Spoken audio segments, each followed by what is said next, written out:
ምን አደረጉነ ጳውሎስ ተጠቀሙበት ያልን እንደሆነ yes ምንድነው ሰው የተሰበሰበው ራሱ የእግዚአብሔርን ቃል ይሰሙ ዘንድ ተሰበሰቡ ነው ዓላማው ይሄ ነው ሌላ ትዕይንት አይደለም ሾው አይደለም ወይ የሆነ አርቲስት መጥቶ አይደለም ወይ አንድ ፈላስፋ መጥቶ አይደለም ወይ ባለቅኔ የሚደረድረውን ግጥም ለመስማት አይደለም ዘፈን ሊሰሙ አይደለም ወዘተ ሰው እንደዚህ ባለ ጊዜ የሚሰበሰበው ሌሎች ዓለማዊ ነገሮች ሲኖር ነው ግን እዚህ ቦታ ምኩራብ ጋር ነው የመጡት እዛ የእግዚአብሔር ቃል መጽሐፍት እንደሚነበቡ ይታወቃል እና ግን የእግዚአብሔርን ቃል የሚናገሩ እንግዳ ሰዎች መጥተዋል የሚል ነው ወሬው ስለዚህ መጡ የእግዚአብሔርን ቃል ሊሰሙ በጣም በተዘጋጀ ልብ ነው የመጡት ይሄ እንግዲህ የመንፈስ ቅዱስ ሥራ ተናገሩ ለሚለው ቁጥር 45 ላይ ስንመለከት አይሁድም ብዙ ሕዝብ ባዩ ጊዜ ቀናት ሞላባቸው እየተሳደቡም ይልና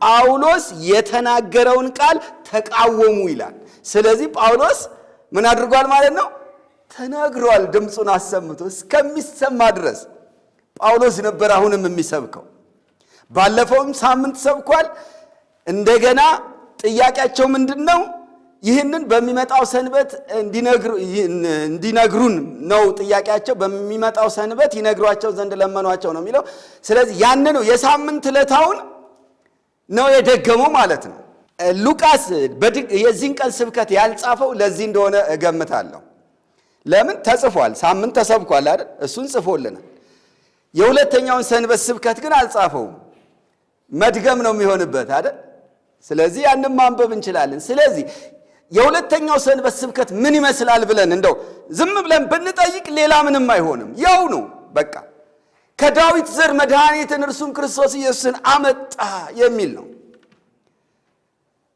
የመዳን ቃል ለእናንተ ተላከ የሚል ነው የምስራቹን ቃል የተስፋ ቃል እንነግራችኋለን የሚል ነው ጌታ ኢየሱስ ክርስቶስ ከሙታን ተነስቷል ለዚህም ማስረጃው አንተ ልጄ ነህ እኔ ዛሬ ወለድኩ ተብሎ ተጽፏል የሚል በቃ ባለፈው ሳምንት ያነሳነውን ነገር ያንነው ነው ከዛ መጨረሻው ምንድነው የሚሆነው በእርሱ በኩል የኃጢአት ስርየት እንዲነገርላችሁ በሙሴ ሕግ ትጸድቁበት ዘንድ ከማይቻላችሁ ሁሉ ያመነ ሁሉ በእርሱ እንዲጸድቅ በእናንተ ዘንድ የታወቀ ይሁን ያው ነው በቃ ይሄው ነው የተደገመው አዲስ ነገር አልመጣም ወንጌል አንድ ነው ሲጀምር እንዲደገም ነው የተጠየቀው ሁለተኛ አሁን በጣም ያልሰማ በጣም እጥፍ በእጅጉ ብዙ እጥፍ የሆነ ህዝብ መጥቷል ስለዚህ ማድረግም ያለባቸው ያንኑ መድገም ነው አይደል ላልሰማው ማሰማት ስላለባቸው ማለት ነው እንደዚህ ነው የእግዚአብሔርን ቃል ይሰሙ ዘንድ ከተማ ሁሉ ተሰበሰበ ነውና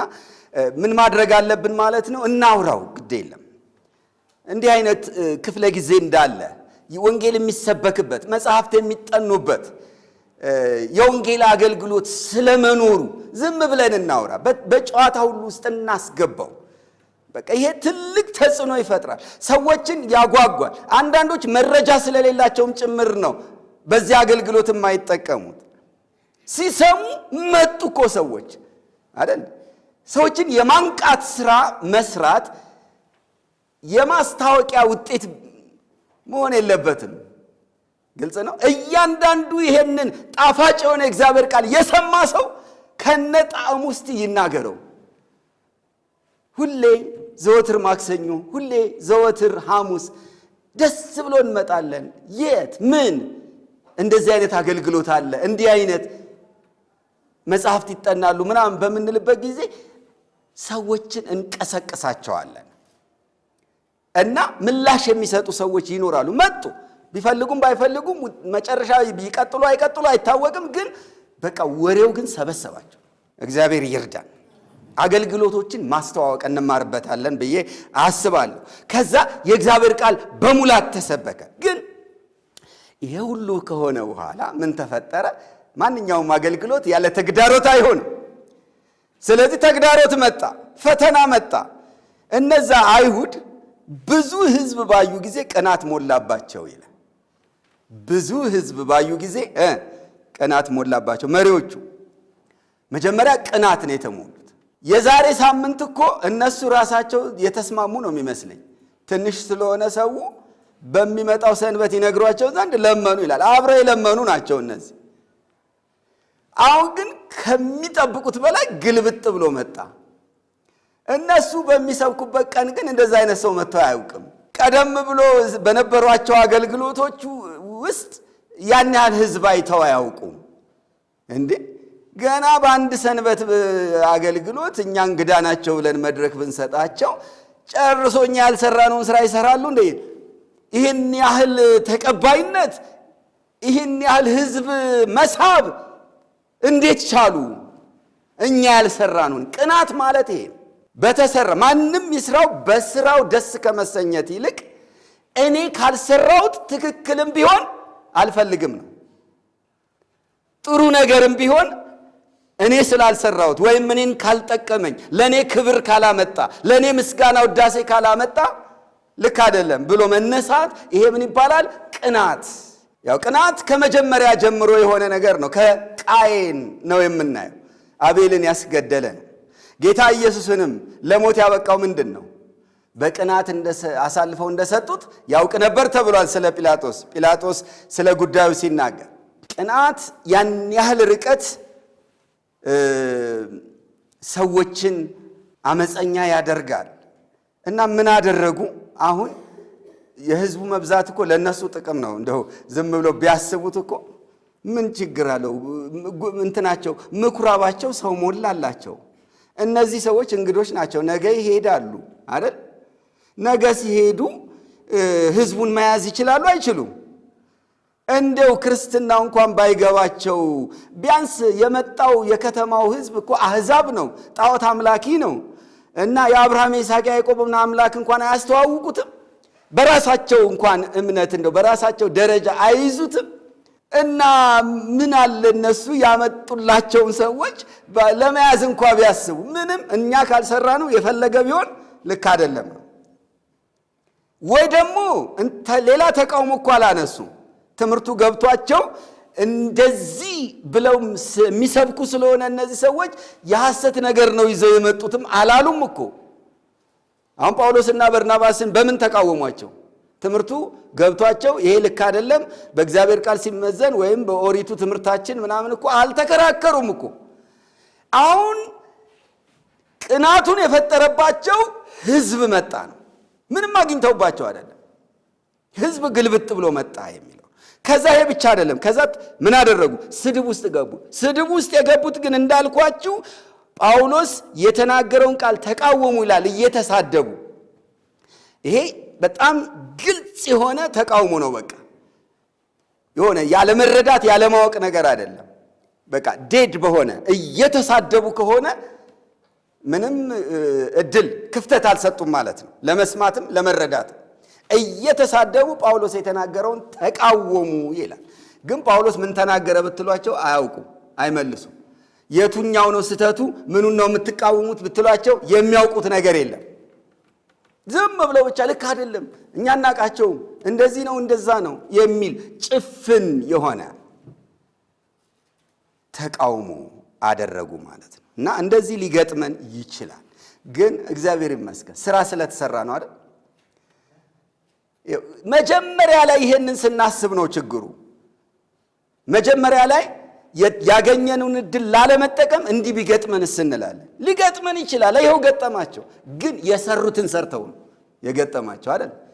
መናገር የቻሉትን ተናግረው ነው፣ መመስከር የቻሉትን መስክረው ነው። በቃ ይህ ነው ለጌታ ክብር የሚሆነው እንደዛ ሲሆን ነው። እና ያገኘናቸውን እድሎች ተጠቅመን መስክረን ከዛ በኋላ የሚመጡትን ነገሮች በጸጋ መቀበል ነው።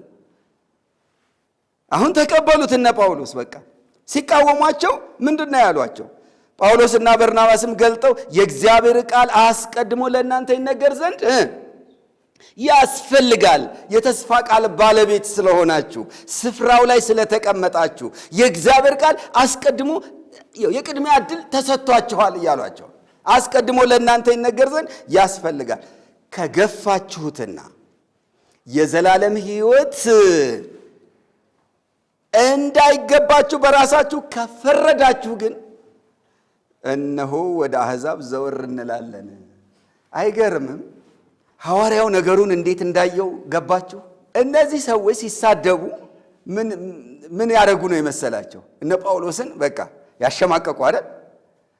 ጳውሎስና በርናባስን የገፉ በቃ እነሱ መድረካቸው መልሰው የተቆጣጠሩ እና እንዴ ምኩራብ እኮ ሰው አለው፣ አለቃ አለው፣ ዝም ብላችሁ እንደፈለጋችሁ ማድረግ አትችሉም፣ ይህን ሁሉ ሕዝብ መሰብሰብ አትችሉም ብለው በማባረራቸው የድል ስሜት ሊሰማቸው ይችላል። ስለተሳደቡ በቃ ስራ የሰሩ ነው የመሰላቸው።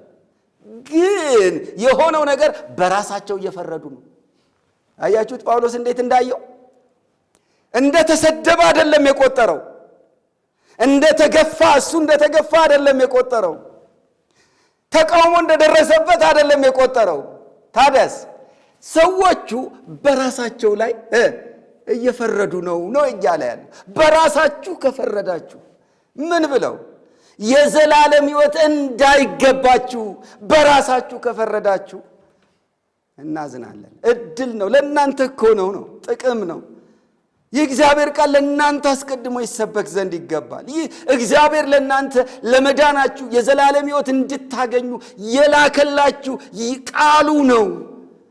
ግን ይሄንን ከገፋችሁት፣ እኔን አይደለም የገፋችሁት፣ እኛን አይደለም የገፋችሁት፣ ግን ይሄን ቃል ከገፋችሁ እና የዘላለም ሕይወት እንዳይገባችሁ በራሳችሁ ከፈረዳችሁ እያሳዘኑት ነው ማለት ነው። በቃ ከፍርድ በታች ሊቀሩ ነው እነዚህ ሰዎች። እንግዲህ ምርጫችሁ ያ ከሆነ ወደ አሕዛብ ዞር እንላለን። ምክንያቱም እኛ የሚሰማን አናጣም። መከሩ ብዙ ነው፣ አዝመራው ነጭ ነው፣ የሚሰራበት ቦታ ብዙ አለ፣ የሚታረስ መሬት።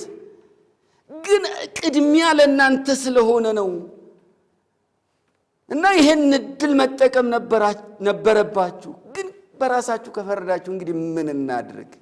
ስለዚህ አገልግሎቱ ሰዎችን ከፍርድ ለማዳን ነበር፣ ከሞት ወደ ሕይወት ለማሻገር እንጂ ወደ ፍርድ እንዳይመጡ ለማድረግ ነበረ። ግን ሰዎቹ መጋረጃውን በራሳቸው ላይ ነው የዘጉት ማለት ነው። ይሄ ሁኔታ ግን እንደውም በተገፋ ቁጥር ወንጌል የሚሰፋበትን እድል ነው የፈጠረው። እና ወደ አሕዛብ ዞር እንላለን ብሎ ከትንቢተ ኢሳይያስ ምዕራፍ 49 ቁጥር 6 ላይ ይጠቅሳል። ምን የሚል ቃል? እስከ ምድር ዳርቻ ድረስ ለማዳን ትሆን ዘንድ ለአሕዛብ ብርሃን አድርጌሃለሁ ብሎ አዞናልና። አቤት አጠቃቀስ! ደስ የሚል ነው። ግሩም አጠቃቀስ ነው የጠቀሰው። ጥቅሱ ለሐዋርያት አይደለም የተነገረው። ጥቅሱ የተነገረው ለማን ነው? ለኢየሱስ ነው፣ ለመሲሁ ነው። ያው በብሉይ ኪዳን እስራኤል ራሷ እንደ እግዚአብሔር ባሪያ ተቆጥራለች እና ኤኒዌይ በእስራኤል ፐርሰናሊቲ በእስራኤል ማንነት ክርስቶስ ተገልጦ ታገኙታላችሁ በቦታው ላይ እና የተገፋ ተቀባይነት ያጣ የእግዚአብሔር ባሪያ ሆኖ በትንቢተ ኢሳይያስ ምዕራፍ 49 ላይ ቀርቦልናል። መሲሁ ይመጣ ዘንድ ያለው መሲህ ታዲያ ለሕዝቡ ሲላክ ለያዕቆብ ቤት ሲላክ ማለት ነው። ያዕቆብን ሕዝብ እንዲሰበስብ የተበተኑትን እንዲሰበስብ ሲላክ ያዕቆባውያን ቤተ እስራኤል የእግዚአብሔርን ባሪያ ገፉት፣ አልተቀበሉትም። ከዛ እግዚአብሔር ምን አለው? ልክ እዚህ ላይ እንደሰማ ነው። እስከ ምድር ዳርቻ ድረስ ለማዳን ትሆን ዘንድ ለአሕዛብ ብርሃን አድርጌሃለሁ አለው መሲሁን። እንደዚህ ነው የሚያቀርብልን ኢሳይያስ። አሁን አጠቃቀሳቸው የገረመኝ ምንድን ነው? ጥቅሱን እዛ ባለቤት ሆነው ጠቀሱት። ጳውሎስና በርናባስ እዛ ውስጥ ራሳቸውን አስገቡና ለኢየሱስ የተባለውን ለራሳቸው አድርገው ጠቀሱት ነውና፣ ክብር ለጌታ ይሁን። የኛው እኮ ነው አይደል? ኢየሱስ የቤተ ክርስቲያን ራስ አይደል እንዴ? ደግሞስ የነዚህ አገልጋዮች መሪ ማን ሆነና? ደግሞስ አብሮ እየሰራ ነው አይደለም? በዛ ሰዓት ከናንተ ጋር እስከ ዓለም ፍጻሜ አብሬ እኖራለሁ አላለም? እነሆ እስከ ዓለም ፍጻሜ ከናንተ ጋር ነኝ ብለዋል። በማርቆስ ወንጌልስ ላይ ጌታም ከነሱ ጋር አብሮ ይሰራ ነበር አይልም? ስለዚህ እየሰራ እኮ ነው እና የኛው ነው። ጳውሎስና በርናባስ ይሄ ጥቅስ የመሲሐቸው ያለቃቸው ስለሆነ የራሳቸው አድርገው ተጠቀሙበት። ስራው በኢየሱስ መሪነት የሚሰራ መሆኑን ያረጋግጣል። አያችሁት? እስከ ምድር ዳር ለማዳን ትሆን ዘንድ ለአሕዛብ ብርሃን አድርጌሃለሁ ብሎ አዞናል። ኢየሱስንና እኛን እንደማለት እኮ ነው። ኢየሱስን ከናገልጋዮቹ እንደማለት ነው አይደል? የኛ መርህ ይሄ ነው። እውነትም ሂዱና አሕዛብን ሁሉ በአብ በወልድ በመንፈስ ቅዱስም እያስተማራችኋቸው ያዘዝኳችሁን ሁሉ እንዲጠብቁ እያስተማራችኋቸው እያጠመቃችኋቸው እያስተማራችኋቸው ደቀ መዛሙርት አድርጓቸዋልና እነሆ እስከ ዓለም ፍጻሜ ድረስ ከእናንተ ጋር ነኝ። ይሲ አሕዛብን በሚያገለግሉበት ጊዜ ለፍጥረት ሁሉ ወንጌል በሚሰብኩበት ጊዜ ከእናንተ ጋር ነኝ ብሏቸዋል። አብሮ አለ። ስለዚህ ጥቅሱ ትክክል ነው። በቀጥታ ይመለከታቸዋል። ይሄ ስራ ወደ አሕዛብ እንዲሄድ ወንጌል ወደ አሕዛብ የሚሄድበት መንገድ እስራኤል ስትገፋው ነው። እድሉ ተሰጣችሁ። አስቀድሞ ለእናንተ ይነገር ዘንድ ይገባ ነበረ፣ ግን ገፋችሁት እና አሁን ጊዜው ደረሰ። ወደ አሕዛብ ዞር እንላለን። ለምን? በምታምኑት መጽሐፍ፣ ለዛውም በትልቁ ነቢይ በኢሳይያስ እጃችሁ ላይ ባለው መጽሐፍ፣ በየሰንበቱ በምታነቡት መጽሐፍ ላይ ይሄ ተጽፏል። ለአሕዛብ ብርሃን አድርጌያለሁ ተብለናል። ስለዚህ ወደ ጨለማው ዓለም እንሄዳለን። ኢየሱስን እያበራን መዳን ለሚያስፈልጋቸው የመዳን ወንጌልን ይዘን በውጭ ወዳሉት ዘወር እንላለን አሏቸው። ይሄ ማስቀናትም ነው አይደል? ሕዝቤ በማይሆነው አስቀናቸዋለሁ አይነት ነገር ነው።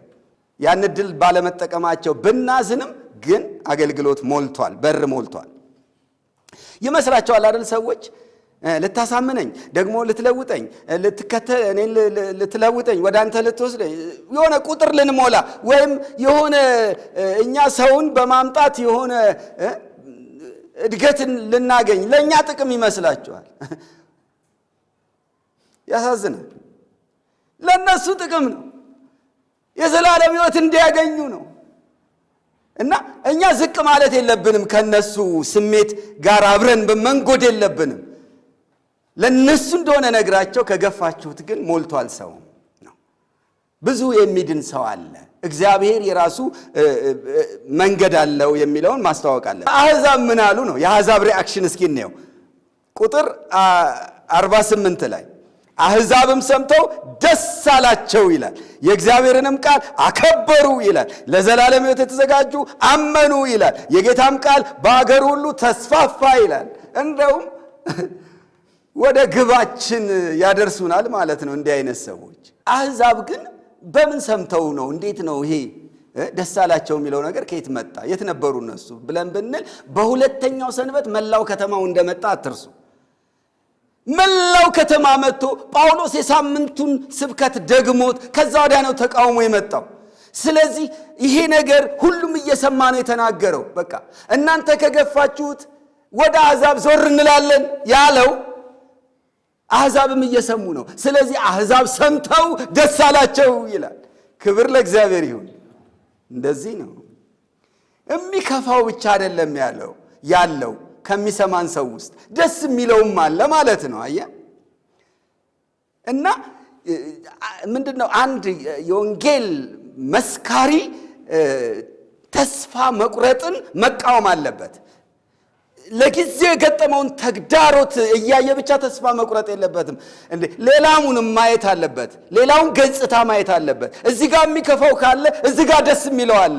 እዚህ ጋር አሕዛብ ደስ ብሏቸዋል። ከዛስ ደስታ ብቻ አይደለም፣ የእግዚአብሔርን ቃል አከበሩ፣ ተቀበሉት ማለት ነው። ቦታ ሰጡት። እና ታዲያ ድል ያለ እዛ ስፍራ ላይ ነው ስራ መስራት የሚጠበቅብን።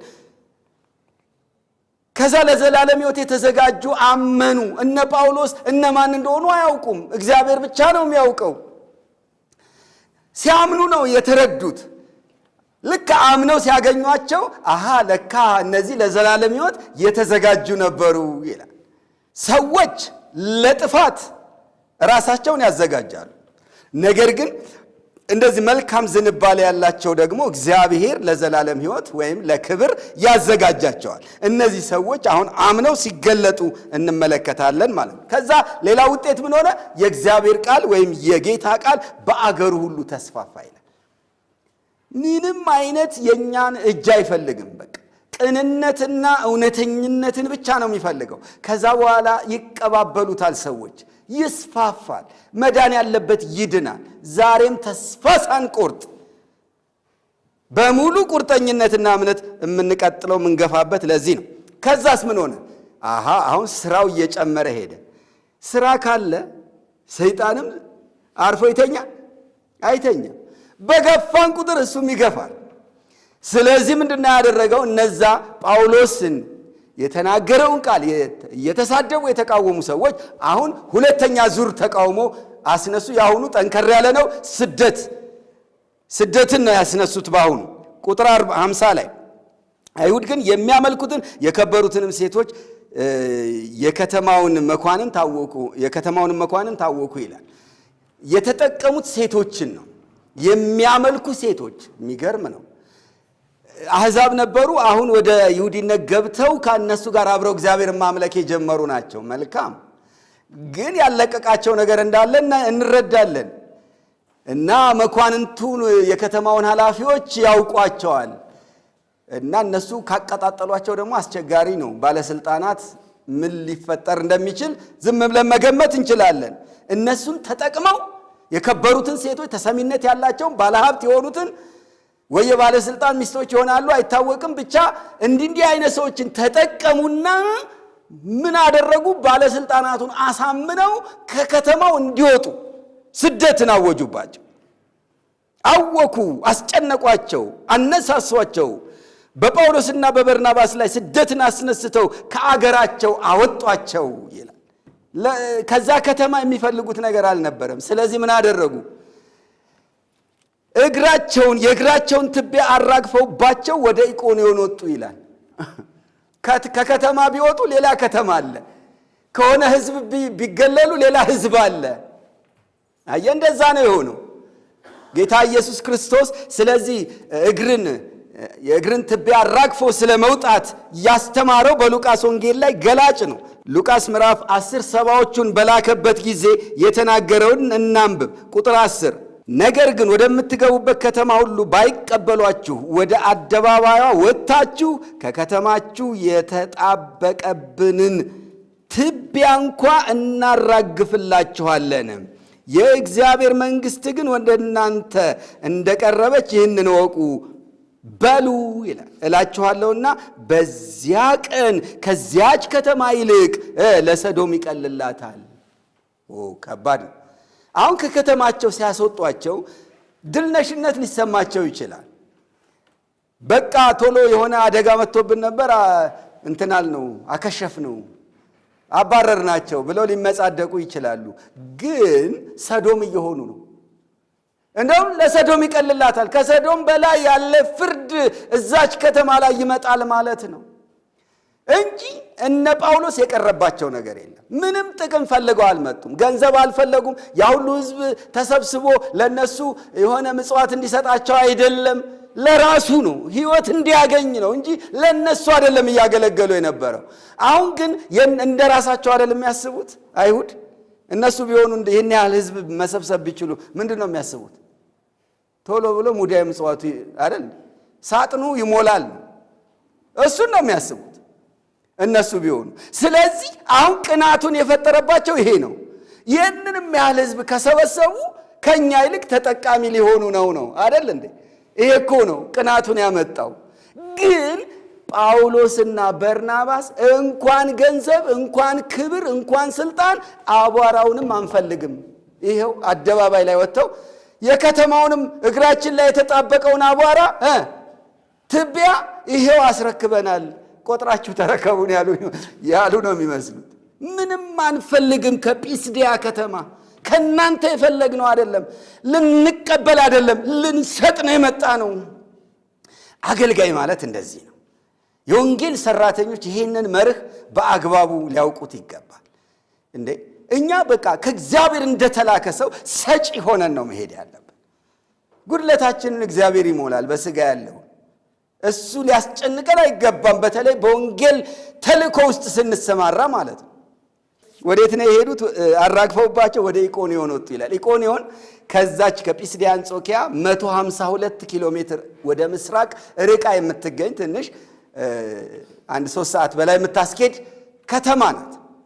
እዛ ሄደው አገልግሎታቸውን ይቀጥላሉ። በሚቀጥለው ሳምንት እናየዋለን። ግን እዛ የተዋቸው እነዛ ያመኑትስ ተከትለዋቸው ሄደው በእግዚአብሔር ጸጋ እንዲጸኑ ያስተማሯቸው ያስረዷቸው ደቀ መዛሙርትስ አሁን ምንድነው ልናስብ የምንችለው? አንደኛ ተቃውሞ ደርሶባቸዋል። ሁለተኛ ተገፍተው የከተማው መኳንንት ትልልቅ ሰዎች ሁሉ አባረዋቸው ነው የወጡት እነዚህ የወንጌል አገልጋዮች። እና እነሱ የሰበኩትን የተቀበሉ ደቀ መዛሙርት ግን እዛው ቀሩ። እና ምን ይገጥማቸዋል? እና እነዛን የሰበኩትን ያመናችሁ እናንተ ተብለው ቀጥሎ የሚደርስባቸው ነገር ምን ሊሆን ይችላል? እንደዛ ነው አይደል የምናስበው? እና እነሱም ይፈራሉ በቃ ብለን ነው ምንገምተው። በቃ ይጨናነቃሉ። እነዚህን አገልጋዮች በቃ እኛ ከነሱ ጋር ታይተናል፣ እንግዲህ እኛም አይቀርልንም የሚል ጭንቀት ውስጥ አይገቡም። እንደዛ ነው የሚጠበቀው። ውጤቱ ግን ሌላ ነው። ምን ሆነ? በደቀ መዛሙርቱም ደስታና መንፈስ ቅዱስ ሞላባቸው ይላል። ክብር ለጌታ ይሁን። የጠበቅነው አልሆነም። አያችሁ፣ ወንጌል እንዲህ ሲያሳርፍ፣ የእግዚአብሔር ቃል ልብን ሲሞላ፣ ሰው ሲለወጥ፣ በስደት በጭንቀት በመከራ ሰዓት እንኳን ደስታና መንፈስ ቅዱስ ይሞላበታል። አንዳንዴ ሰዋዊ ቀመሮች ስተት መሆናቸውን በግልጽ የሚያሳይ ነገር። ለእውነት በምንጨክን ጊዜ ወዲያውኑ ብዙ ጊዜ የምናስበው ምንድን ነው? ሌላው ሰውስ በቃ ስለሚሰናከለው ሰው አይደል የምናስበው? እንደዛ እንጨናነቃለን። እንተው፣ ለጌታ እንተውስ ብቻ እኛ ከእውነት ጋር እንቆም ብቻ። እሱ እንደላከን ሰዎች ከእግዚአብሔር እንደተላከን ሆነን እንናገር፣ እንኖር። እነዚህ ደቀ መዛሙርት ሳያሳስቧቸው ቀርተው ነው? ጳውሎስና በርናባስ ኃላፊነት ሳይሰማቸው ቀርቶ ነው? ወንጌል ያመኑት ሰዎች ቀጥለው ሌላ መከራ እንደሚገጥማቸው ሳያሳስባቸው ቀርቶ ነው? ግን በእምነት ለጌታ በእግዚአብሔር ጸጋ ስር ትተዋቸው ሄዱ። ያም ጸጋ ረዳቸው፣ ደስታና መንፈስ ቅዱስ ሞላባቸው። ለእኛም የሚቀርልን ነገር ይሄ ነው። ክብር ለጌታ። ጌታችን የኢየሱስ ክርስቶስ ጸጋና ሰላም ከሁላችሁ ጋር